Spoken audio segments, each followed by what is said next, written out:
Thomas Greytwig was ambling along the forest path when he heard a deep, throaty growl. A growl so deep and throaty it made the trees shake. The growl growled again. Maybe it's time I was tucked up safe in my treehouse, Thomas thought. He scampered off. Whatever was growling sounded big, very big. It didn't take Thomas long to get a long way from the growling. Just when he thought it was safe, he nearly ran straight into a huge hairy monster. This has to be the Great Grawn, he thought to himself. So that was what was making the noise. It must have circled round me very fast.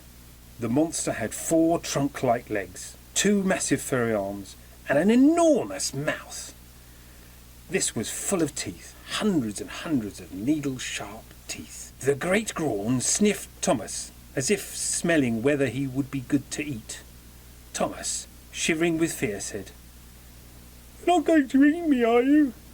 The Great Grawn growled. And then it spoke. "No, child, I am not going to eat you. I don't eat people." Then it laughed, a terrible roaring laugh.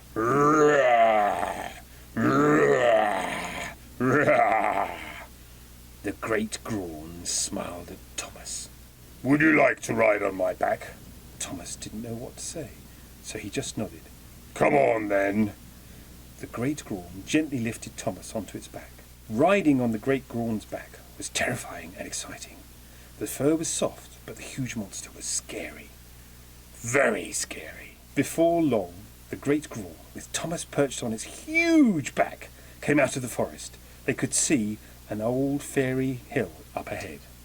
Beside the fairy hill was a magnificent horse-chestnut tree. Under this, a crowd of goblins were dancing crazily. They watched the goblins whirling, stomping and shrieking. The Grawn said quietly, "The goblins stole a necklace of magical gems from the elf princess. These are hidden in the raven's nest up that tree. Would you climb up and get them for me?" Yes, Thomas replied. "Wait until I have frightened the goblins off."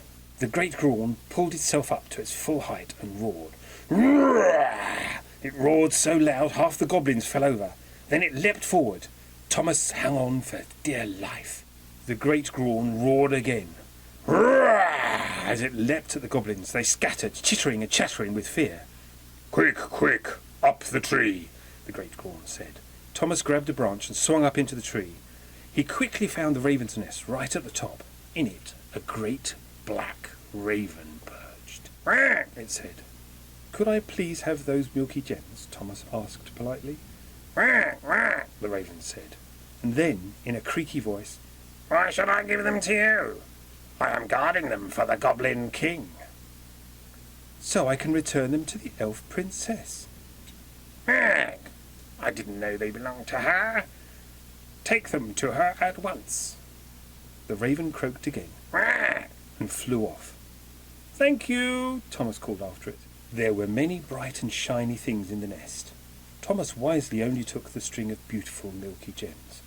And anyways, the raven was watching from another branch. He climbed down and saw the enormous Great Grawn bowing to a beautiful and petite lady. There was no sign of the goblins. The elf princess stepped lightly over to Thomas, held out a delicate hand. Her smile was so beautiful, so loving, and so gentle that Thomas felt his heart would burst with happiness. He carefully handed the gems to her. She put them on. Then, suddenly, she looked mischievous, dangerous even. She spun on her heel and danced over to the fairy hill. The milky gems were glowing. Her silver-grey dress wafted gently behind her as she disappeared into the fairy hill. Thomas looked around. The Great Grawn had disappeared as well. Phew, I think I deserve a cup of tea and a biscuit after all that. He set off happily for home, back to his tree house.